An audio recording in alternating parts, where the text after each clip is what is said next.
Emmett Keith Jones and his wife Tanya came down from Temecula. Gary Ledger is the business owner, and in the spirit of true Army fashion, we wanted to present this homemade bottle of like a Meritage, a blend, to Carl and say thank you for coming to Cone today. Very nice. Hey, thank you very much for having us at Chrome, Gary. Appreciate it. And Jim, thank you very much for organizing and hosting us with the burgers. And Jim sent me an email a couple hours ago with the cake picture. All I want for Christmas is Carl DeMaio elected to the U.S. Congress, and we still have another 11 months to go. But we feel really good about this campaign.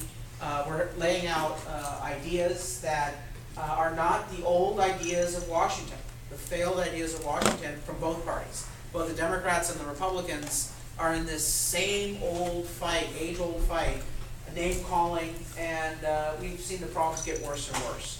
That's why I'm excited about this campaign, because we're actually laying out credible, detailed solutions. Without respect or concern for party label, we're interested in solving problems. A couple of things I want to touch on, and then I want to open it up to your ideas, particularly in the areas of dealing with the U.S. military, supporting our service members who are deployed and at home, as well as helping our veterans transition to employment and helping them with retirement. Ultimately, we have to address three pressing issues in Washington. First, we've got to fix the fiscal crisis. You have some politicians who are talking about automatic debt increases without any sort of concern for what that's going to do to the economy and what that's going to do to future generations. We have to insist on fiscal responsibility. And as someone who has been known for being an expert in government budgeting and how to identify cost savings, I'm eager to take a crack at getting this budget balanced in a way that reflects our core values and priorities. They said we couldn't balance the city of San Diego's budget when I was on the city council. They said we were going bankrupt.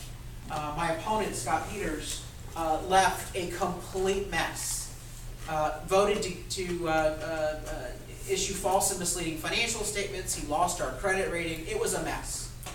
And we put together the budget plan that avoided bankruptcy, that allowed us to balance without tax increases, and we actually were able to start restoring some of the services that Scott Peters cut while he was in office. After school programs, library hours, road repairs.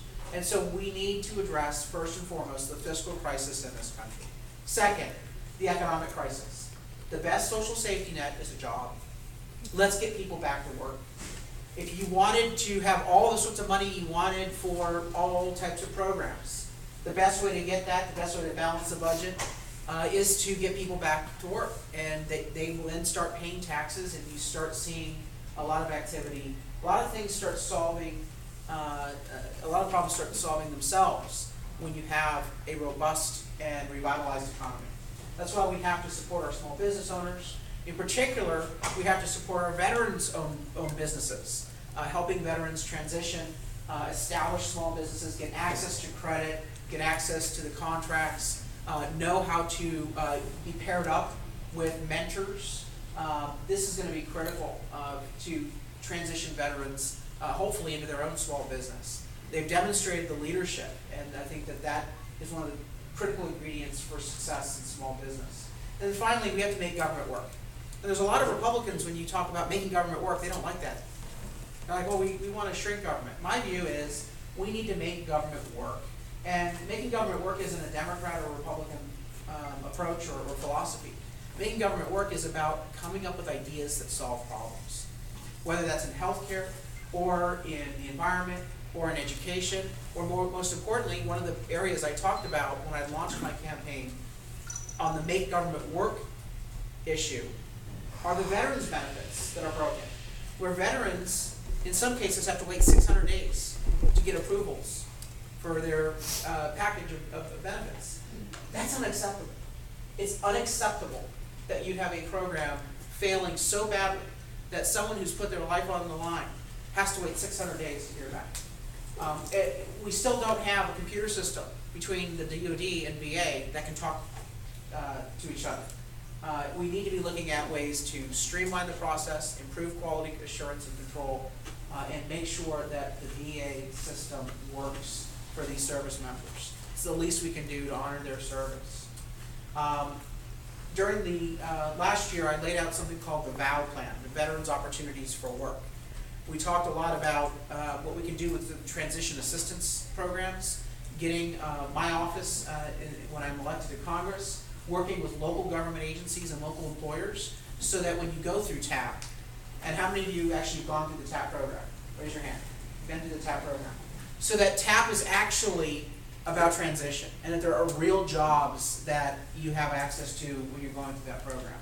I think there's a lot of employers in San Diego who would jump at the chance to employ service members once they leave service.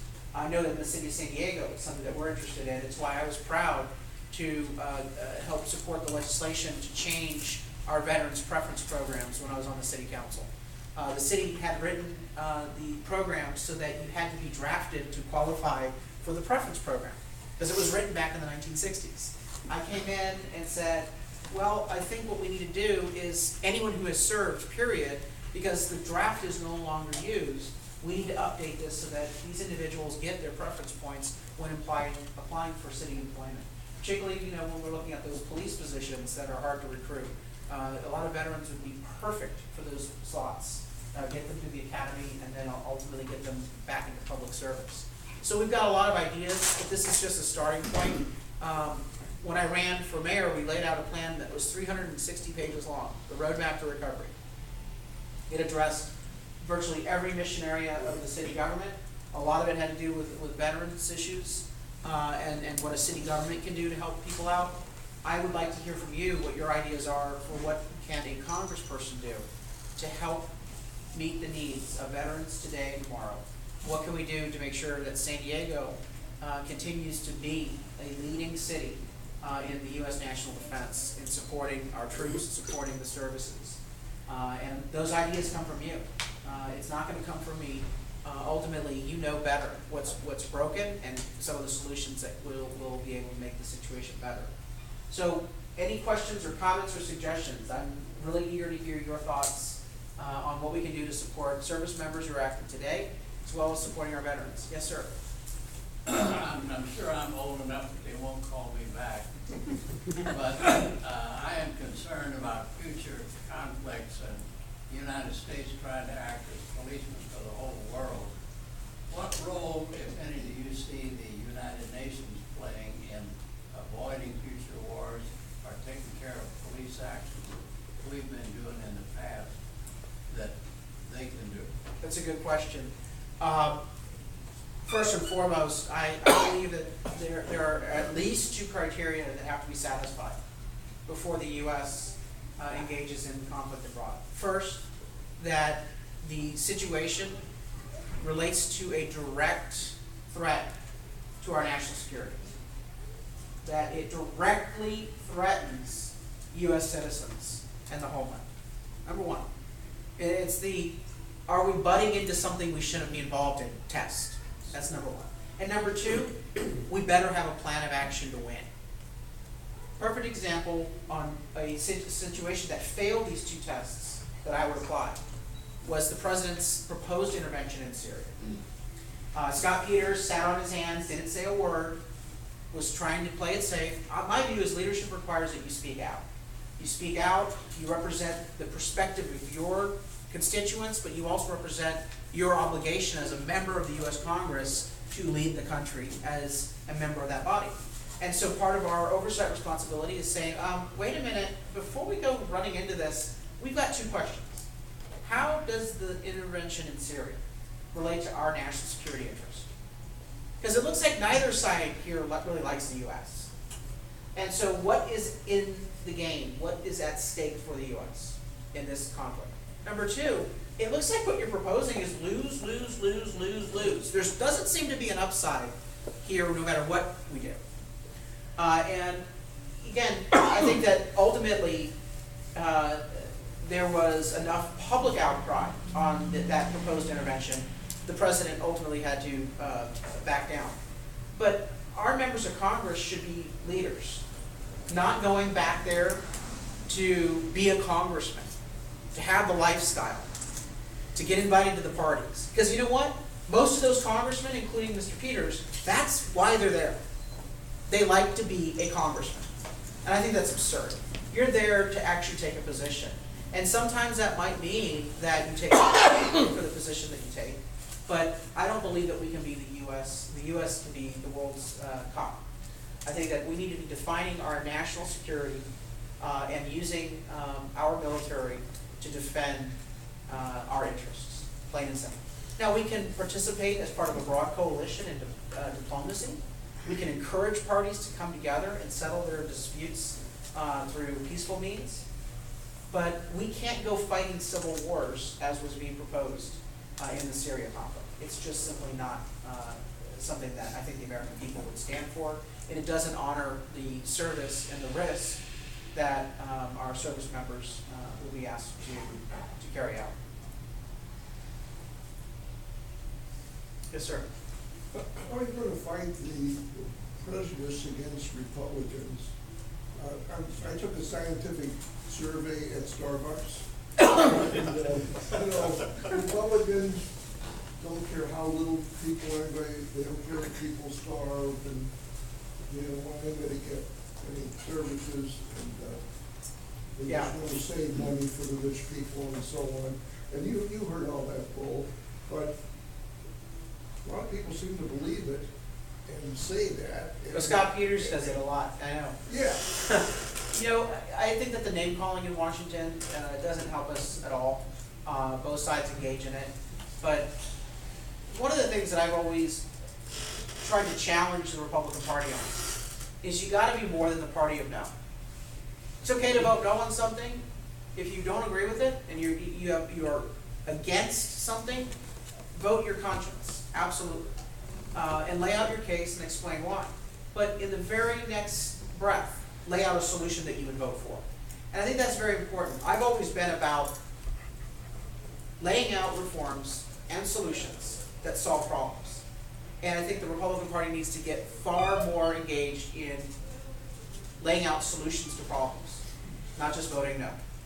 That's, I think, a challenge that the party needs to improve on. That's one of the main reasons why I think my approach is going to work, is that we always laid out solutions to problems.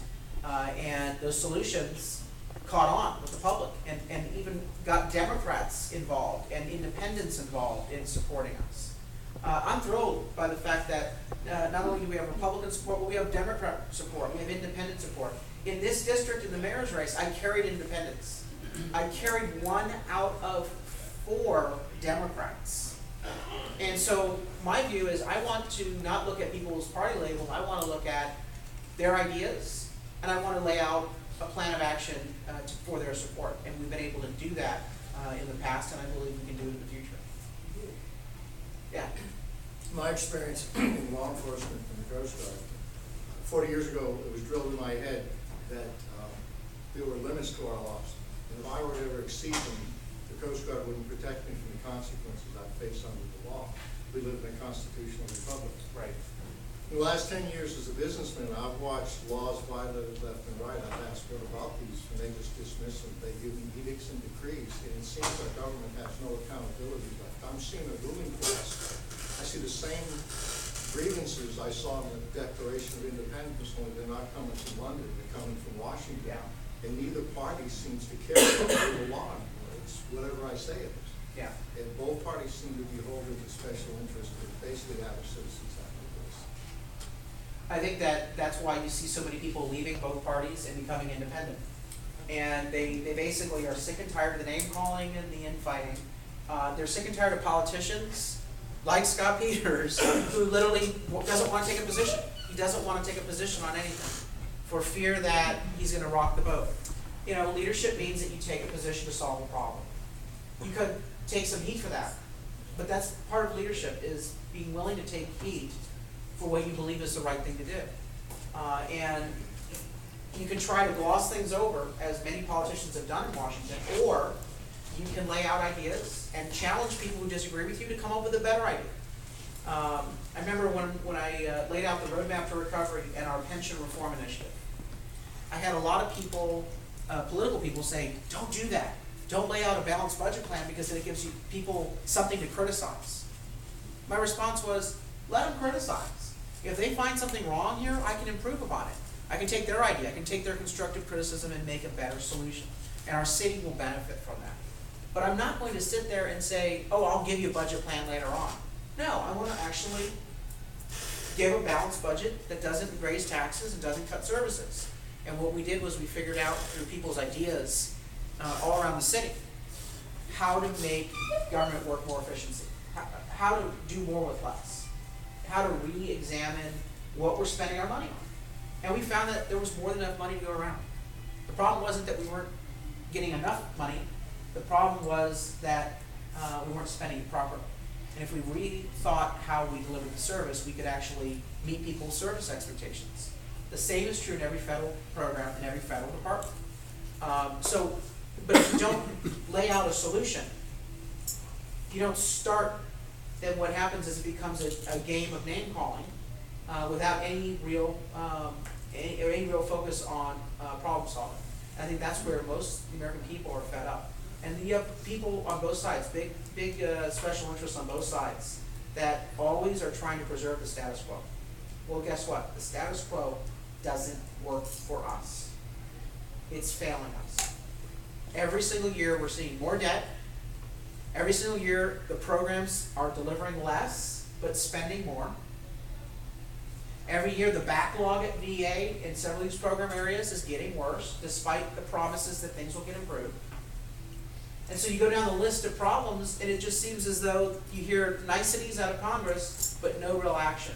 And then next year comes, and the following year, and the following year, same issue, same promises from the politicians, but nothing really getting done. And that's why I think we have to take a different approach. Well, the situation isn't going to get any worse than it is right now.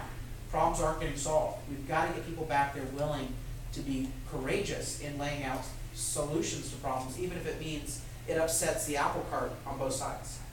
Well, just to follow that, I work with National Environment Association. I just wrote an article for them because I was asked that by the director, and what I said is, in a military unit, a family, or a business, without accountability and consequence, things fall apart. Right. And there's not in the government that I can find right now. I said, when the country first was exploding, our Congress couldn't do oversight.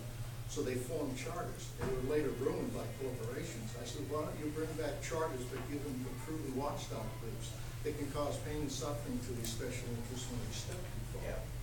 But there's got to be some way to have accountability where average people can appeal. I can't afford a court, and that's what they count on. Most small companies like mine can never afford the court costs to go after these people that break the law. It's called brinksmanship. But there needs to be an organization that we can appeal to. Fortunately, I may have one, found one in the Institute of Justice, but there are a lot of people getting stepped on, little people, and they've got no recourse except to live with it. You know, when we rolled out my Fix Congress First plan, people from both parties were just kind of shocked.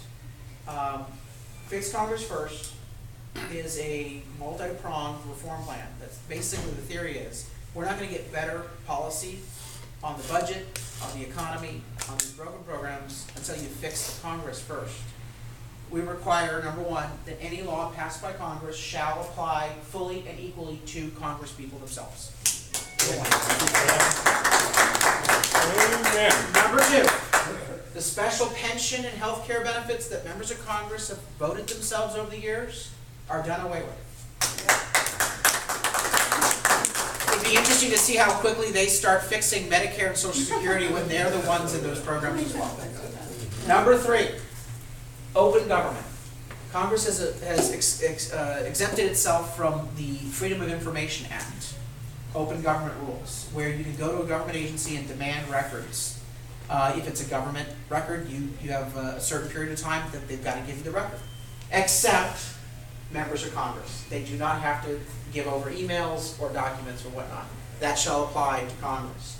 Number four, read the bill first.